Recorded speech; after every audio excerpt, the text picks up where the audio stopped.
For a second, I just want you to think about a little girl at the age of 9. After a long day at an educational project, she is going back home. And on the bus, she immediately takes her notebook out of her bag and she starts doing her homework. I'm not sure if there are children like her anymore. I mean, when I think about my childhood, all I did on the school bus was singing, yelling, and playing with my friends. But there is something different about this girl. She is very eager to learn something, anything. So if you had the chance, would you like to know this girl? Well, I definitely would, and I'm glad I did. So let me talk you through her journey. This is Sündüz. She's a refugee girl from Syria. Before she was described as a refugee, she had a nice house back in Syria, and she was going to a decent school. And she had many friends and relatives, just like us. Most importantly, she had her own daily routine. But with the outbreak of the war, her life suddenly changed.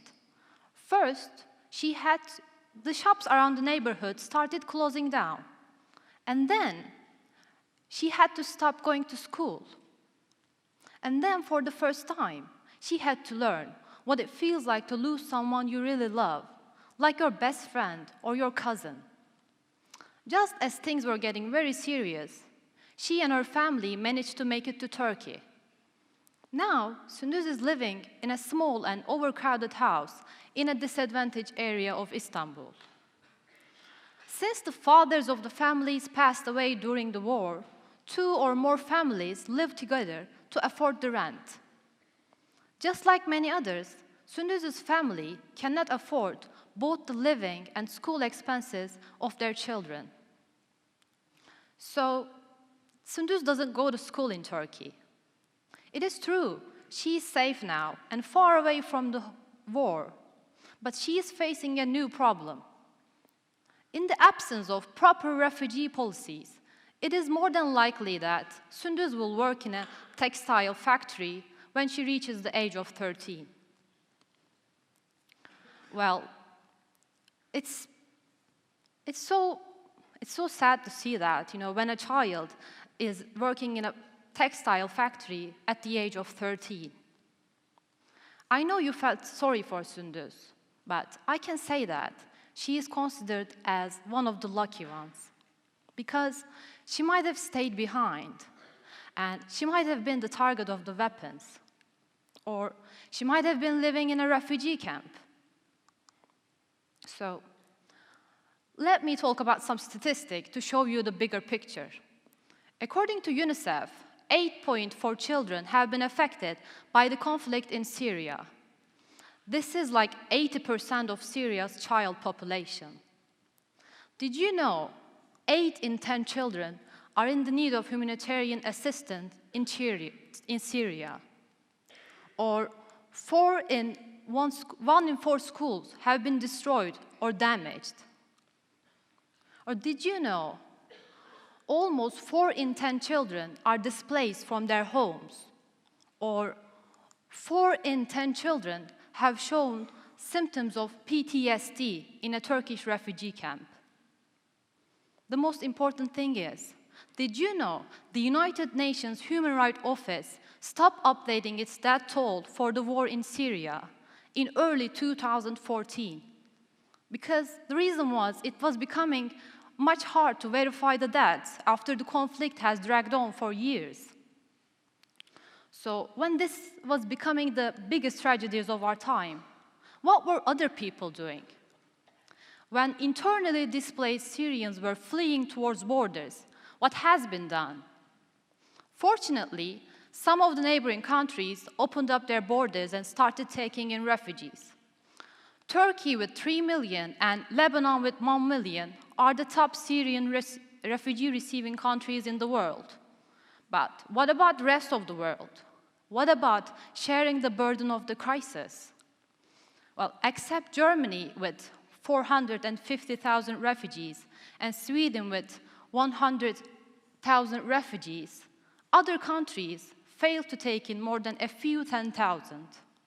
For instance, US has taken in 18,000 refugees, and UK has taken in 10,000 refugees.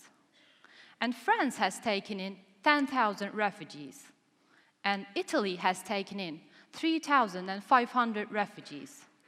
And for instance, Israel, which is a neighboring country, has refused to take in any refugees. If the countries take an unfriendly stand toward refugees, it becomes much harder to change the individual's point of view. Creating a refugee-friendly environment opens up new doors to efforts and changes, such as our project. Every year, European Social Innovation Competition calls people to come up with solutions to the problems affecting our society. So last year, the contact was Integrated Futures, which focused on the refugee crisis.